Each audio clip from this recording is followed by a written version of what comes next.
네, 앞서 전해드린 대로 서울대병원 교수들이 오늘부터 전면 휴진에 들어갑니다. 네, 관련 내용 정혁진 변호사, 장윤미 변호사와 함께 자세히 짚어보도록 하겠습니다. 안녕하십니까? 안녕하세요. 네, 안녕하세요. 자, 서울대병원 교수 절반 이상이 휴진에 돌입하고요. 오는 27일에는 이 세브란스 병원 교수들 무기한 휴진이 예고가 되고 있는 상태입니다. 일단 이렇게 되면 의료 공백은 더 심화되는 상황일 텐데 이걸 어떻게 봐야 될까요? 뭐 외래도 그렇고 수술도 그렇고 네네. 차질은 불가피하다. 저는 그렇게 모든 사람들이 그렇게 생각할 것 같고요. 예.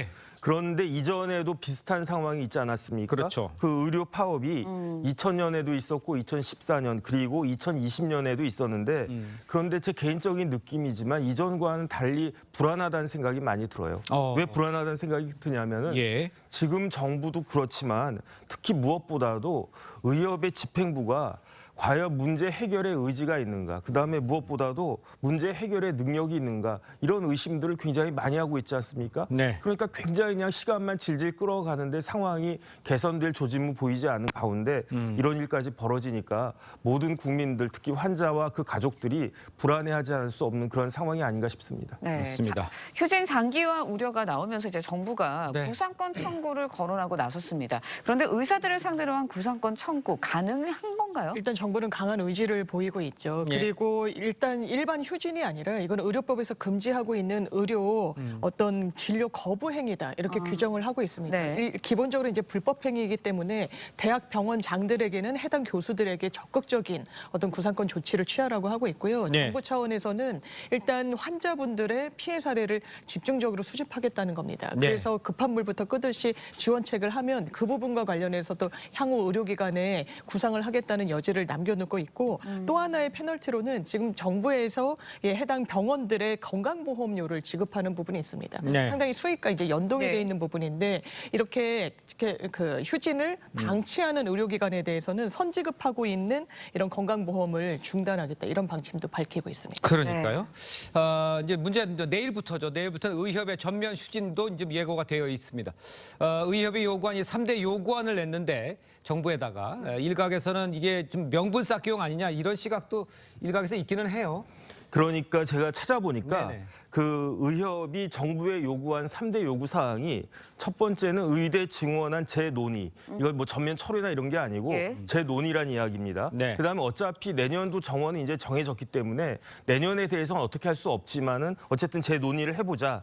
그다음 두 번째 정부가 필수 의료 정책 패키지를 내놨는데 제가 알고 있기로는 이것이 그 의사들한테 유리한 것으로 알고 있거든요. 그런데 여기에 대해서도 수정하고 보완할 게 있다라고 이야기하고 네. 세 번째가 전공의 의대생, 특히 이제 전공의들에 대해서 행정명령과 처분을 취소해야 된다. 이 이야기인 것 같은데 저 정도 아니라고 하면은 제가 봤을 때 정부에서 수용할 수 있을 것 같다는 생각이 들거든요. 왜냐하면 논의하자는 거니까, 그다음 수정하고 보완하자는 거니까, 그다음에 뭐 굳이 전공의 등에 대해서 뭐 의사 자격 정지를 뭐 정지하거나 취소할 그런 단계까지는 아니라고 볼 수 있으니까. 예. 그래서 제 생각엔 정부에서 이 안을 수용할 수 있을 거라는 생각이 드는데 여기에 대해서 의협이 어떻게 대응하느냐에 따라서 이게 그냥 단순한 명분 쌓기용인지 아니면 진짜로 문제를 해결하겠다는 생각인지 의협에 아마 결정이 되지 않을까 그런 생각이 듭니다. 그렇군요. 네, 논의가 또 어떻게 진행될지 지켜봐야 할 것 같고요. 다음 이야기도 해보도록 하겠습니다. 음주 뺑소니 혐의로 구속된 가수 김호중 씨.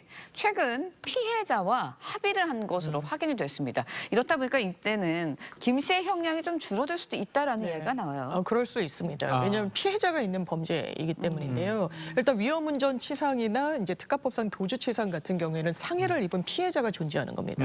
그래서 이 피해자의 의사, 내 피해가 금전적으로 회복됐고 거기에 따라서 처벌을 원하지 않는다라는 네. 합의서나 탄원서 등이 법원에 들어가게 되면 당연하지만 법원은 이 부분을 수용해가지고 검토를 할 수밖에 없고요. 네네. 특히나 특가법상 도주치상 같은 경우에는 특별 양형인자로 합의가 피해자가 됐는지 여부를 감경하도록 규정까지 하고 있습니다. 예. 다만 김호중 씨 같은 경우에는 이 혐의만 존재하는 것이 아니라 그 이후에 범행을 은폐하기 위해서 뭐 매니저를 회유했달지 뭐 범인 도피 교사나 증거 인멸에 가담한 정황들도 있기 때문에 그렇죠. 이 부분에 대해서는 처벌을 좀 피하기가 어려워 보입니다. 그렇군요. 네. 그렇다면 이제 관심은 이제 김호중 씨가 그러면 징역형을 피할 가능성 있는 거냐 이거일 것 같은데 어떻게 보세요? 뭐 가능성이야 있죠. 그런데 네. 개인적으로는 제가 뭐 보험회사에서도 변호사 해봤고 그래가지고 네. 뭐 이런 사건들 많이 다뤄봤는데 네. 참 안타깝다라고 생각이 되는 게 사고 CCTV 동영상 우리 국민들이 다 보지 않았습니까? 그랬죠. 그렇게 아주 큰 사고가 아니었어요. 그냥 이렇게 차 타고 넘어가는 예. 그렇기 때문에 천만다행으로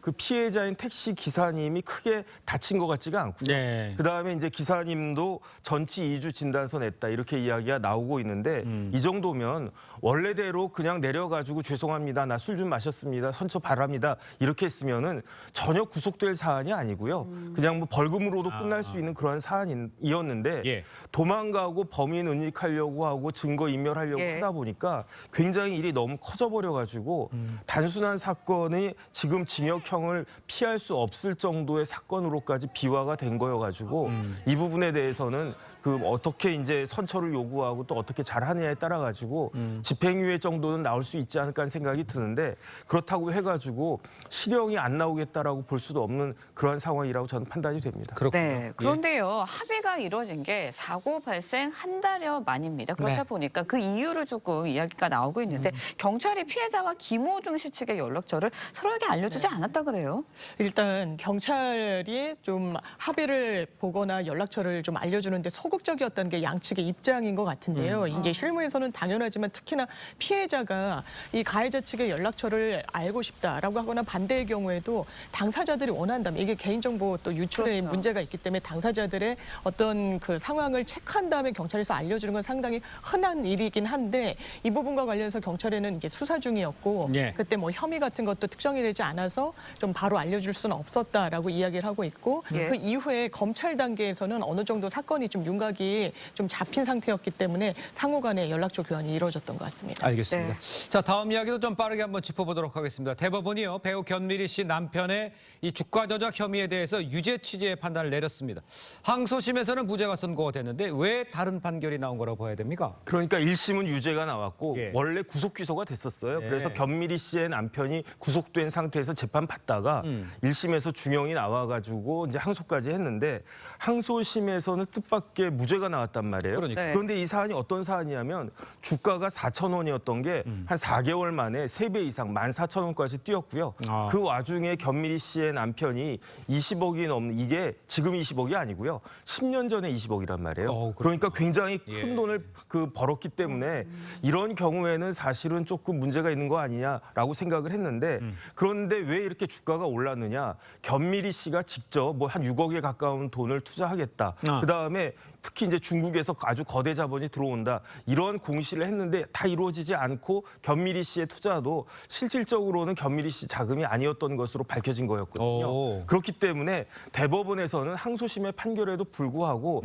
이런 정도면 충분히 주가 조작의 혐의가 있는 것으로 보인다. 그래서 네. 항소심 판결이 잘못됐다. 파기환송하는 것 같습니다. 그렇군요. 네. 일단 대법원이 뭐 유죄를 받다면 파기환송심에서도 뭐 결과 달라질 수 있을까요? 어떤 결과가 나올까요? 사실 법원은 각각이 좀 그 사법 기관이기 때문에 독립된 판단을 내리기는 하지만 실무에서 보면 대법원에서 이런 판시를 했을 때 그대로 수용하는 경우가 상당히 많죠. 이번 건 같은 경우에는 전환사채를 발행하는 데 있어서 한 15억 원이 들어갔는데 이게 차입금이었습니다. 예. 돈이었는데 마치 자기 자본처럼 공시한 부분이 일반 투자자들에게는 자금의 동원력이 상당히 이 대표와 견미리 씨한테 있구나란 오인을 불러일으키는지가 그러게요. 중요 사항인지 아닌지가 상당한 법리적 또 쟁점으로 남을 것 같습니다. 알겠습니다. 네.